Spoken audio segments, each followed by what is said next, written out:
All right, hello everyone. Welcome to. Friday. Oh, it is Friday.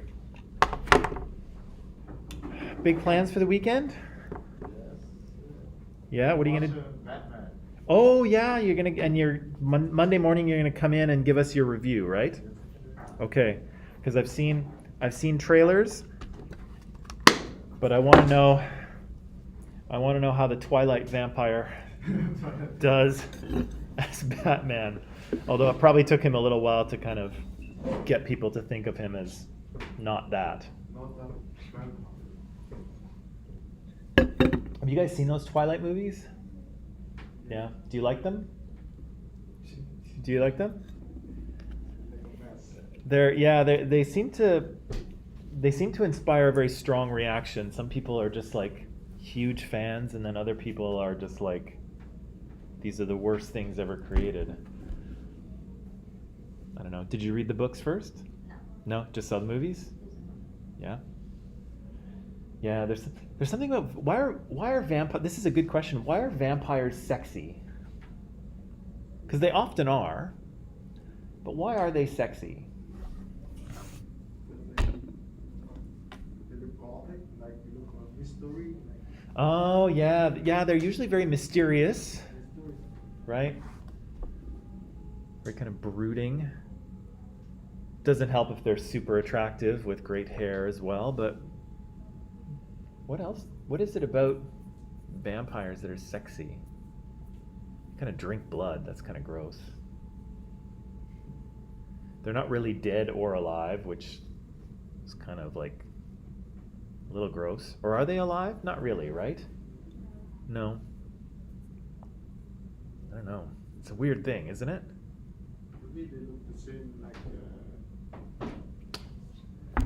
when they, like even they grow, even they hide, like they grow up or they like change. They're not. Yeah, well they don't age, right? They don't age. Yeah. So that's kind of, I guess there's something, I guess that's a bit of a fantasy maybe, right? That you just kind of don't get old and don't age. Except you see the vampire in Van Helsing, or you know. Oh not yeah. sexy. Yeah, that was a different kind of, the Van Helsing thing was a kind of different sort of vampire werewolf movie. Although the werewolves looked really cool. Very ripped though. But The witch. the witch? Yeah. The witch hunter or. Oh yeah, like Hugh Jackman, right? Or no? I forgot the name. Okay. Interesting. Well, on the topic of blood-sucking monsters, let's talk about Stalin. So, we talked about him yesterday, right? We know he's kind of the architect of the Soviet Union. And yesterday we were talking about the idea of, pardon me, a potential genocide, right? So we said that in 1932 and 33, the Soviet government basically confiscated, they took the harvest from Ukraine. They made it very difficult for the Ukrainians to get any food. They couldn't really leave Ukraine. They couldn't buy any grain for themselves. And so they were kind of just left to starve, right? And starve they did, to the tune of maybe 6 to 10 million people, right? And again, I think we kind of agreed that that was a genocide, didn't we? Did we kind of agree on that? I think, Avi, I remember you were kind of nodding your head to that. Yeah, it definitely fits in this second category here, right? Deliberately imposing living conditions that will bring about the destruction of a people, right? If you lock people in a room with no food for a year, they are going to die, right? And basically that's what Stalin does. He locks them in their own country for a year with no food. And yeah, millions and millions of them die, right? And so, yeah. Sir, over there, this is preventing them. So is that like for the one-child policy in China? I wouldn't say that the one-child policy fits there, because in China, if you have a second child, you can have them, you're allowed to, but they don't have access to any kind of state services. So you have to kind of pay for them out of your own pocket for everything. So you can have the second child, but they are entirely yours to support. What that one usually refers to is sterilization. So when women are sterilized so that they can't have children. And sadly and horribly, this was something that happened both in Canada and the United States with Indigenous people. And so if they went in for an abortion or some sort of health issue, many times Indigenous women would be sterilized so they couldn't have another baby. And so, yeah, that definitely contributes. Again, nobody's ever kind of conducted a genocide doing only that, right? Usually people have used either some of the other methods or all of them. But it's part of, if you're going to start sterilizing women of a particular group, that group is going to die out eventually, right? So it does kind of fit. It does fit the category of genocide, right? And so, yeah, I think that most people would agree that. Can you read that? Actually, I'm just gonna. We've actually got lots of natural light here. I actually don't like fluorescent light very much. I know it's cheap, but it's kind of gross.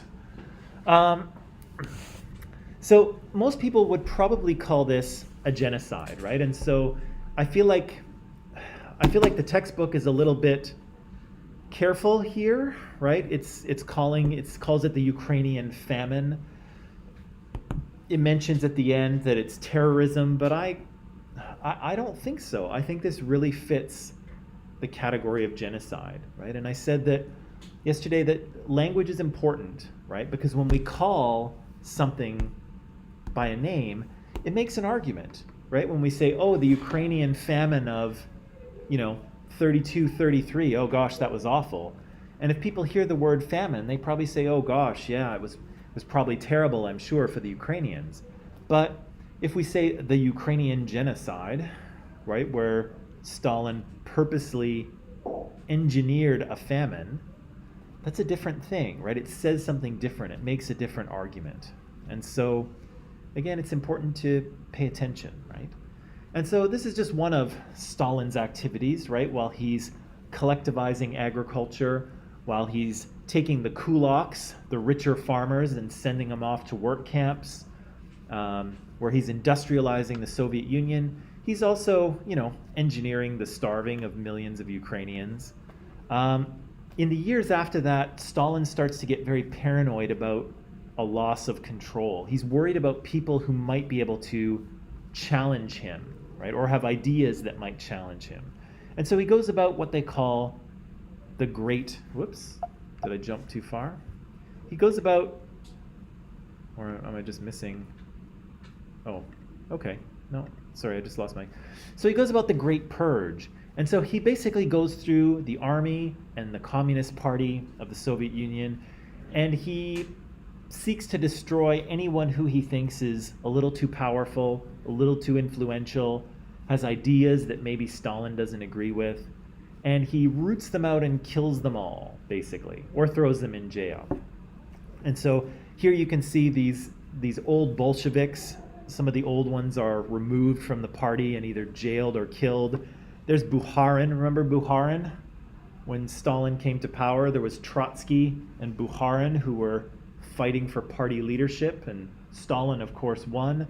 But here, during this Great Purge, Bukharin is going to be executed, right? He's going to be, Stalin's going to charge him with a bunch of crimes that, of course, he never committed, but doesn't matter. He's going to be tried, convicted, and executed. We see Trotsky here. Trotsky's in Mexico, but apparently Stalin believes Trotsky's been trying to undermine Stalin from the other side of the world, and so he sends an assassin to kill Trotsky. And again, the numbers are pretty big here, and so we're not entirely sure about how many people were involved, but you can see here that Stalin had about 1.7 million people arrested, right? At least double the size of the city of Vancouver. He arrested all of those people, sentenced almost all of them, and executed, a good third to a half of them, right? 700,000 people executed. And again, this is just the Great Purge, right? This is just 2 years of Stalin trying to root out anyone who would oppose him, right? This doesn't include, of course, the Ukrainian genocide. It doesn't include all those people in work camps. It doesn't include the kulaks. It doesn't include other political prisoners. So the body count is really stacking up here, isn't it? I don't know, where are we now?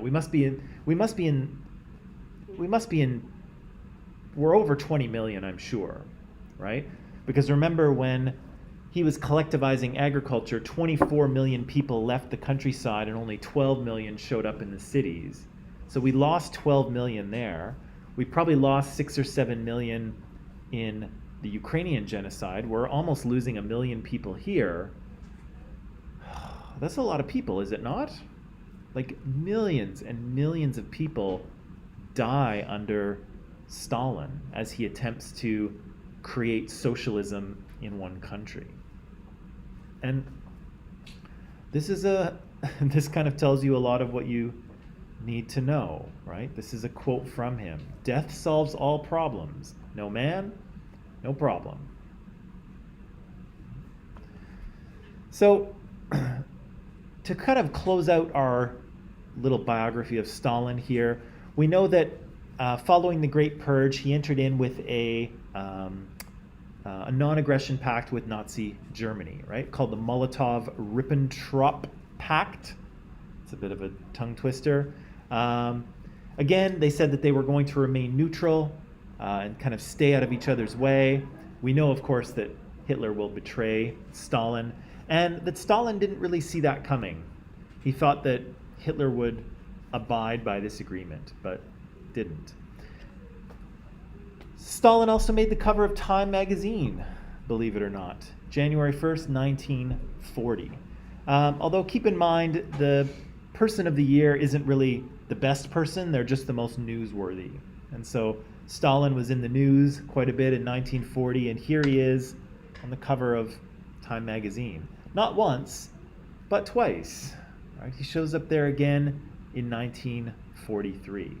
So he's kind of a big deal, right? People know about him, he's big in the news, but a lot of the things that we've talked about, the Great Purge, the Ukrainian Genocide, the kulaks, all of that stuff was not talked about, okay? So it definitely wasn't common knowledge outside of the Soviet Union, and for a lot of people in the Soviet Union, it wasn't common knowledge either, okay? So we're talking about it as if everyone knew it, but really they didn't, right? Nobody really talked about this, and again, it wasn't really safe to talk about it, right? Because just like in V for Vendetta with the fingermen, right, those government agents, the Soviet Union had the KGB, right? And the KGB was watching people, listening to people, and if they felt you were a threat to the government or in opposition of communism or Stalin, then the KGB might show up and ask you some questions, right? Maybe you'd have to get into a black car and they'd drive you downtown and have a very uncomfortable conversation with you about what your political ideas actually were, right? And so for most Russians, none of this was really talked about because it was dangerous to talk about it. It was dangerous to know it. And so remember when we were talking about maybe 2 days ago, you know how we always compare everything to Hitler, but we don't compare everything to Stalin, right? And I asked you, well, why is that? Because Stalin, can we agree that Stalin's a pretty bad guy? Can we agree on that? Yeah. And we don't really compare people to Stalin. And I think part of it is that for a long time, the Western world didn't really know what was going on in the Soviet Union. The Soviet Union was a closed kind of society, right? We'll talk about it when we start talking about the Cold War today, the idea of the Iron Curtain, right? There was a real barrier between the Western world and the Soviet world. And the Western world didn't know a lot of what was happening in the Soviet Union. And if you lived in the Soviet Union, it was probably better that you didn't know as well, right? So people didn't really try to find out what was happening. It wasn't safe to talk about any of this stuff.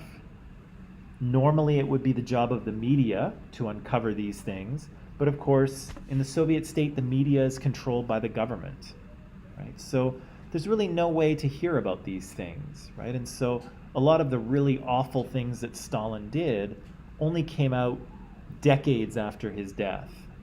Then people started to talk about it.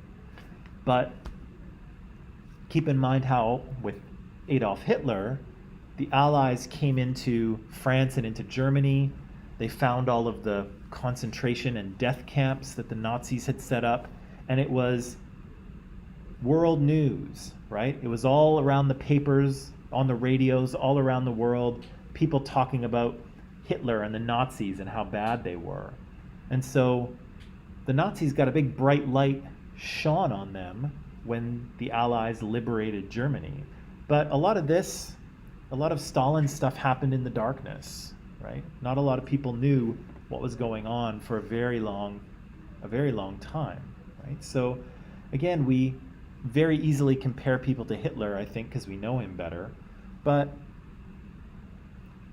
I think when we're talking about dictators, we should also talk about Stalin, right? Because a lot of current leaders and past dictators, I think they learned a lot from him.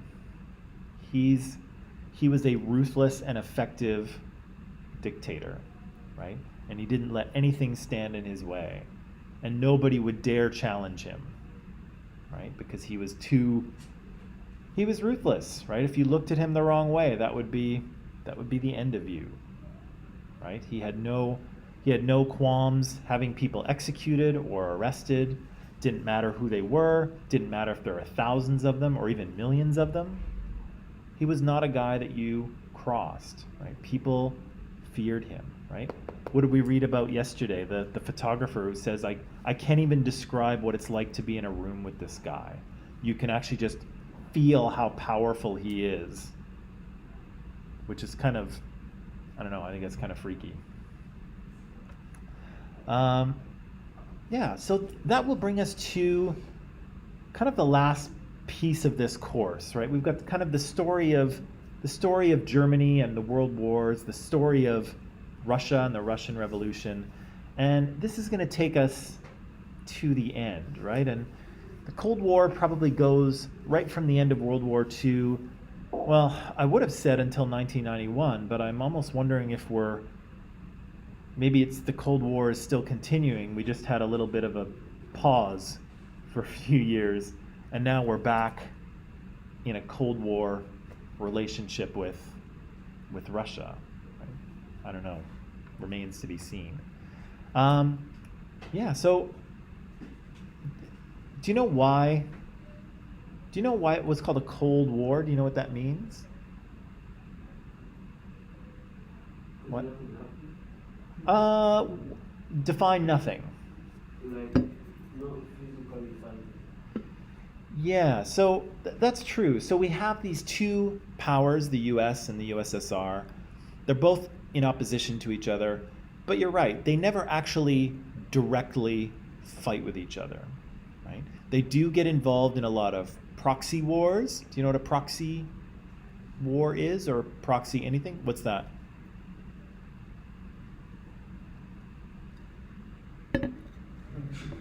You said you knew what it was.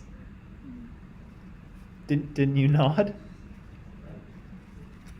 Or were you just scratching your head on the wall behind you? And I think like it's more from another country that they involved in that war. yeah. So it's kind of where they're fighting through another country, right? And so, you have the Soviets backing one group, and you have the Americans backing another group. And those two groups are fighting with each other, but the Americans and the Soviets aren't fighting with each other directly, right? And again, once we have nuclear weapons added into the equation, it becomes way too dangerous for these two sides to fight, right? They're both too big and too powerful. And so they find other ways to oppose each other. They fight proxy wars, right, through other countries. But they never really, it's a Cold War, right? They never really engage with each other. Again, we have two sides that are very different in terms of their ideology. So we have the Americans, which are democratic capitalists, and we have the Soviets that are kind of authoritarian communists, right? They have different political and economic systems. They have a different outlook on the world. And both sides are kind of afraid of one another, right? The Russians or the Soviets are afraid that they will be kind of surrounded and kind of absorbed by the Western world, right? They continue to be afraid of that. Whereas the Americans they fear the spread of communism, right? And so one of the things that will become important here is the idea of containment, okay? So at the end of World War II, we'll see that the Americans' policy will be one of containment. They know they can't really defeat the communists. They don't want to fight a war with the Soviet Union. All they're going to try and do is contain them. They're going to try and keep them from spreading any further than they already have, right? And so we'll see that in Eastern Europe. We'll see it in Southeast Asia a little bit, places where the Americans will show up to try to keep communism out of certain parts of the world, right? Sometimes, they're successful, like in South Korea. Sometimes in places like North Korea or Vietnam, they are unsuccessful, right? And those places will go communist on their own. Remember the idea of spheres of influence as well? We talked about that. That idea was coming about at the end of World War II, right? And so as the Russians kind of pushed back, or the Soviets, I should say, as the Soviets started to push back the Germans, the Nazis, into Germany, and as the Allies landed in France and started to push the Germans out of France and back into Germany, basically it looked like this, right? The Soviet Red Army was going to liberate all of those countries. They were going to kick the Nazis out. And the Western Allies were going to kick the Nazis out of all of those blue countries. But basically, after that happened, those countries would remain under the kind of influence of the countries that liberated them in the first place, right? They knew that, the Allies knew that the Red Army, that the Soviets were in all of those Eastern European nations, and it became apparent that Stalin wasn't going to leave those countries, and that the only way that they could actually get them out would be to start a war, right? And militarily try to push them back into the Soviet Union. And so at the end of World War II, 10 more years of fighting didn't really seem like a good idea.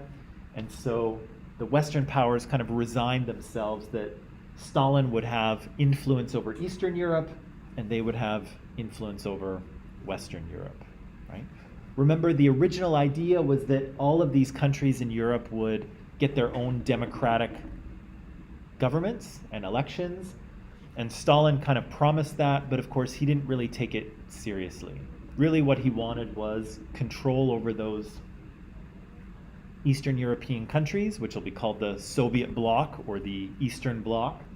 He'll want control over those countries as a bit of a buffer between him and the Western world, right? And so he will kind of fiercely maintain his control over those countries, and the Allies will, strongly support all of these blue countries in order to contain communism, right? To keep Stalin from expanding his reach throughout Europe, okay? And it does seem that that was his goal.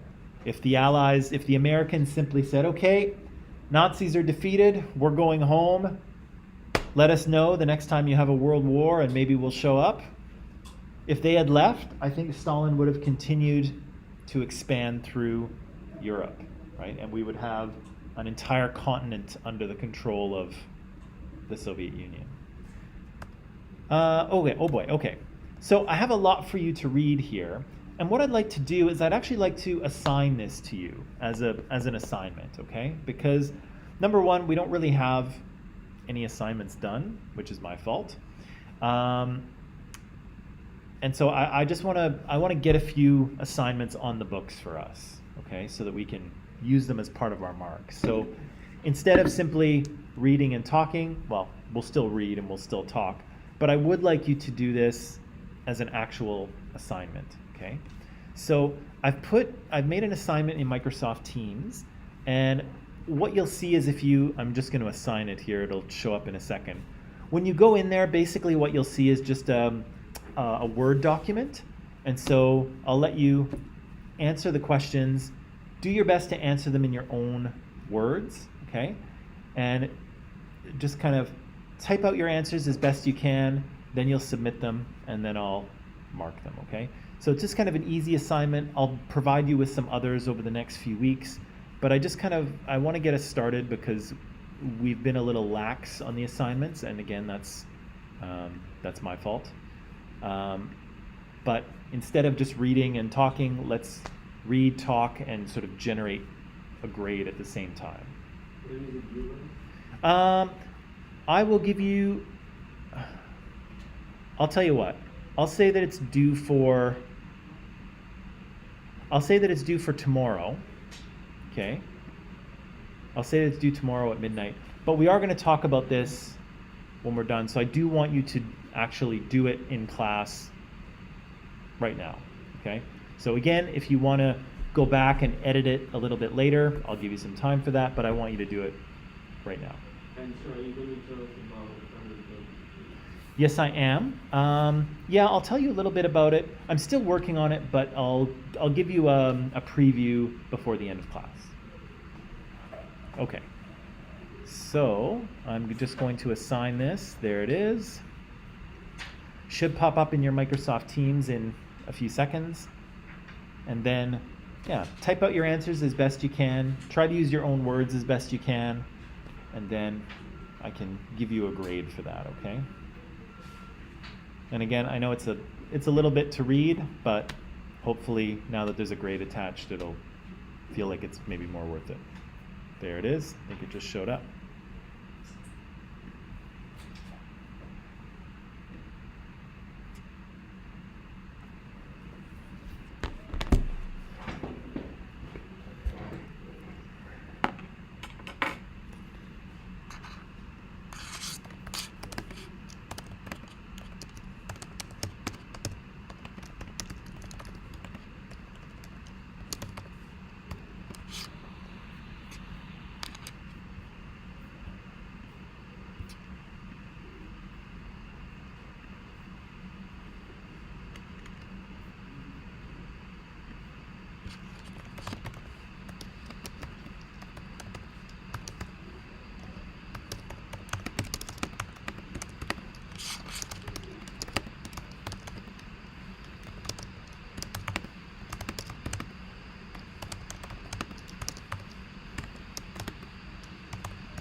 Also, I apologize if I've thrown you by not wearing a hat this morning. I know I've been wearing one for the past few months, but it's cold outside and there's no hair on my head. So- what's that? Why? Well, because I was wearing it outside because it was cold. And then when I came in here, I was like, oh, it's kind of cozy.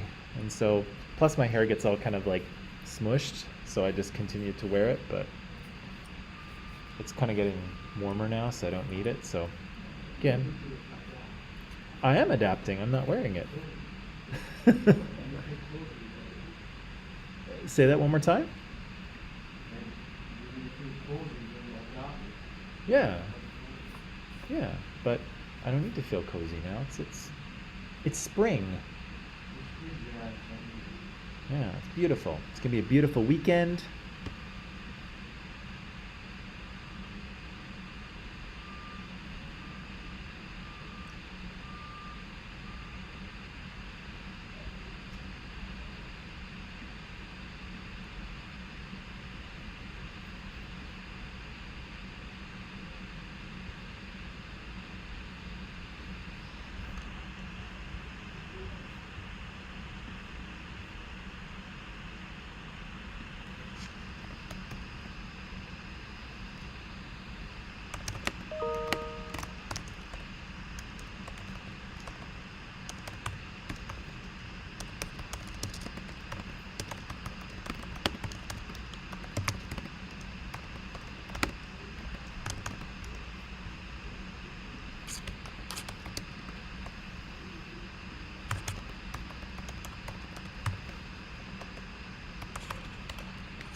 Yes, sir. I recently Okay. had to put the document. So you sign it, and then To the general. why did it take you there? You sign it. Maybe just try and restart your Teams. See if that works. Do you just have your phone? You don't have a computer with you, or? Okay. Maybe give that a shot.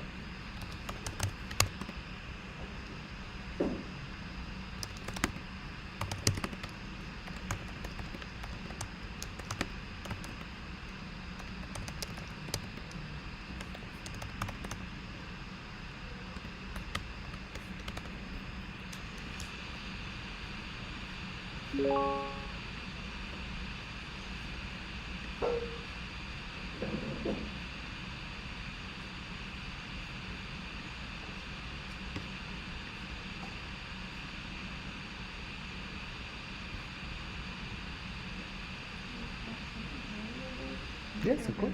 Of course you can. Okay. No problem.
Okay, hardworking people, you want to take a little break?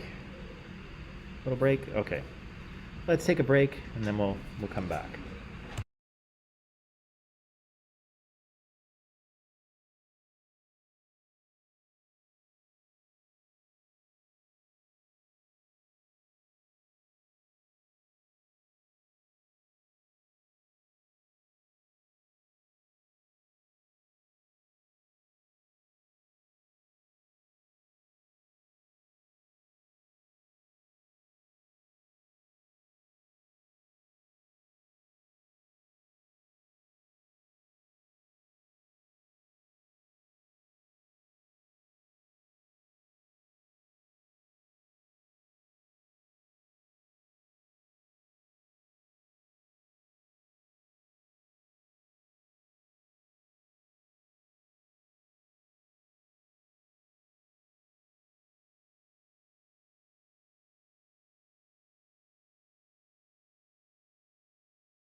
Okay, and we're back. I'm going to give you a little more time to work, but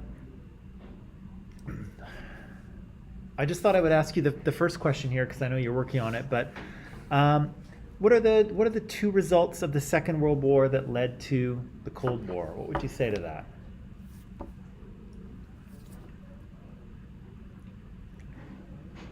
The Soviet Union not going back. The Soviet Union not going back? What do you mean? Like,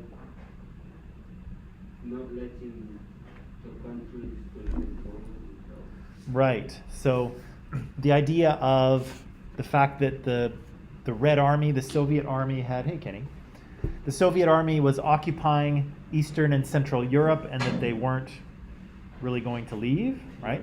That's part of it for sure. What else? Result of the Second World War that led to the Cold War.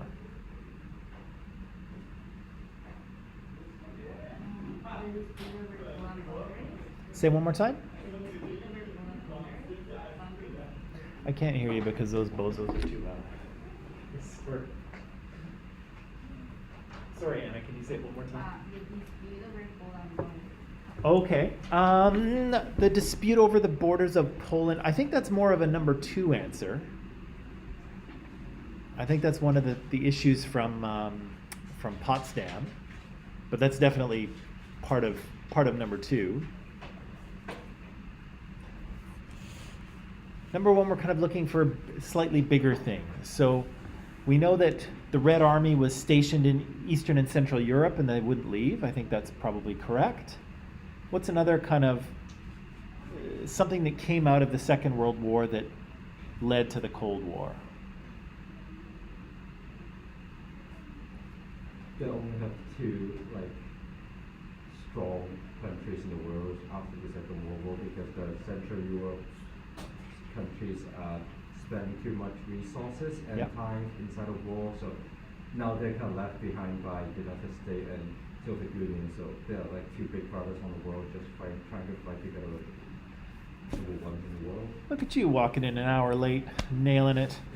So that's true though, right? Like the European powers used to be kind of the most powerful countries in the world, but after 2 world wars, not so much, right? They've suffered a lot of damage, they've spent a lot of money, and they're kind of declining. And we're left with these 2 big superpowers, right? The US and the USSR. And what do we know about those 2 countries? They're what? Yeah, not yet, but they soon will be, right? We know that at the end of the Second World War, the United States has nuclear weapons, but the Soviet Union hasn't developed them yet. They will develop them in about 4 years, but they don't have them quite yet. So you get these 2 powers, and are they friendly? No. No? Why aren't they friendly? Because one of them is the democracy, Yeah. and one of them is communist. Right? These 2 countries have very different political and economic systems. And do they fear each other? They kind of do, right? The Soviets are afraid that the democratic capitalists are going to surround them and kind of destroy their socialism. And of course, the Western powers are afraid of the spread of communism, right? Both sides are afraid of the other. Both sides have a different kind of political and economic outlook. And so, yeah, they're not friends. They're going to be in opposition for decades, right? And so I think those are the things that come out of the Second World War. These 2 big superpowers, the idea that these powers are different, they don't like each other, they don't trust each other, and they're kind of stuck in, I'm just going to back it up here. Where's my control? And they're kind of stuck in Europe, kind of right next to each other, right? So it's going to get uncomfortable, right? Because these 2 countries that don't like each other aren't far away. Well, they kind of are. But here in Europe, they're kind of living right next door to each other, right? So there's going to be a lot of tension, right? There's going to be a lot of concern about that divide between West and East. Okay, so I'm going to continue to let you work. Kenny, just to catch you up, we are reading these.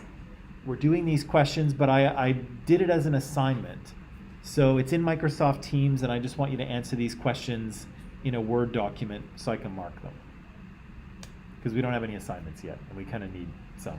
So this is an assignment. Is that okay? So I have to type it inside a Word document. Yes, please. Okay. Can you do that? Yeah. Okay. Excellent. Okay, so we've got that first question answered. That is good.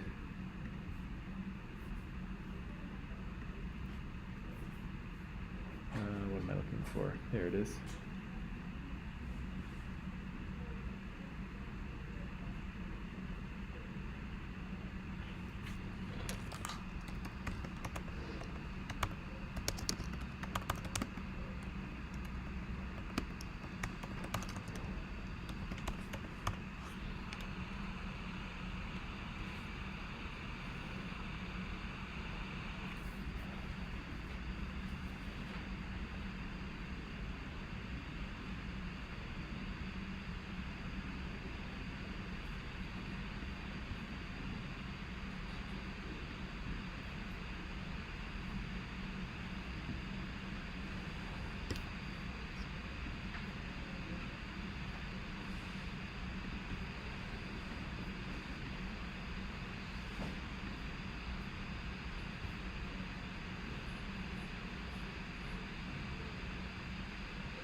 What's the first answer? Like, one is they have two countries left behind, but like, there's a lot of people. For the first question? Yeah, the first question. Yeah, we have these two superpowers. They are different political and economic systems. They distrust each other. And probably, I think I would add in Abby's comment to the idea of they're kind of occupying different parts of Europe and they're kind of right next door to each other. Yeah. I think Abby's comment is probably not quite what the book would say as the answer, but I think it's important to include, so.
Sorry to interrupt, guys. I just wanted to ask a quick question.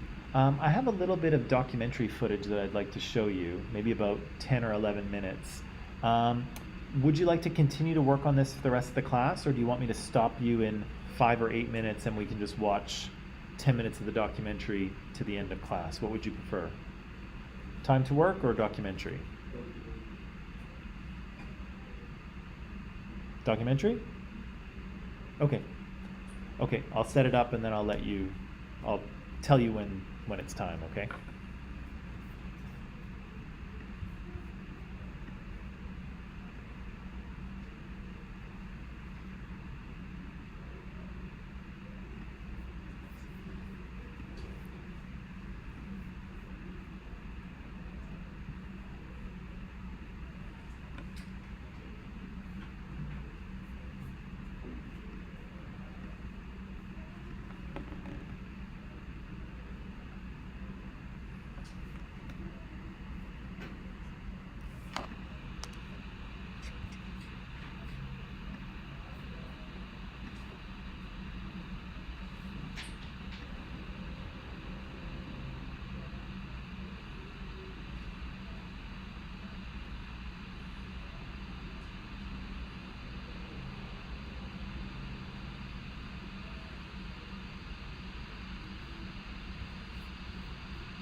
Excuse me.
Okay, people. Maybe I'll stop you there.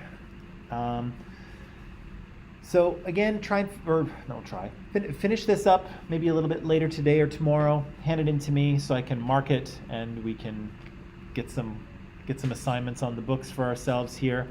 So what I have for you now is just a little bit of a documentary. I'll show it to you in pieces because I think it's like 2 hours long. The Cold War itself was quite long. But I'll just show you the first kind of 10 or 11 minutes here. And it shows us some of the things that we've already talked about. But again, kind of the nice part of this part of the course, or at least this part of history, is that people actually had film cameras around and there's more actual footage of things that happened, right? Prior to 1950, nobody really had a television, and so you could take movies and videos of things, but like nobody could really watch them unless you went to a movie theater, right? So in the 1950s, the mid 1950s, people start to get televisions in their home, and so a lot more things get filmed, right? So we actually have video footage of some of the things that were occurring.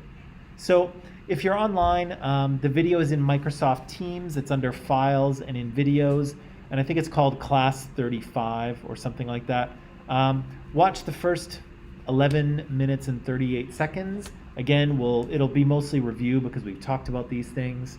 And then we'll continue on Monday. Okay, so I'll let you do that, and we'll do the same thing here in class.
So that is kind of where that's where we are, right? Lots of that was clearly review. We've talked about the First World War and the Russian Revolution, World War II, and now we're ready to dive into the Cold War. So finish up the homework, hand it in to me, and I can mark it.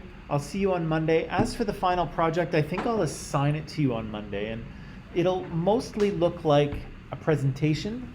So I'll ask you to do some research on a particular topic. I'll ask you to come up here. I'll ask you to have some PowerPoint slides or some such thing. Present to us, teach us about this topic that you would like us to know about. I'll have a few kind of broad ideas for you, but you can, you'll have some choice in terms of what you research and what you study. And yeah, and that's what it'll look like. And I'll give you kind of the structure of it next week. I'll give you a marking guide so that you'll know kind of what I'm looking for you to do, what I want to see. But that's kind of what it'll look like, right? And so in the last week of class, we'll do presentations, and then you'll be done because we won't do a final exam. Does that sound okay to everybody? Everybody's okay? Thumbs up, thumbs up. Okay. That is all I have for you then. You can pack it up. I'll see you Monday. Have a nice weekend. Enjoy it because it's going to be beautiful, I think. So get outside, fresh air, sunlight, stuff like that.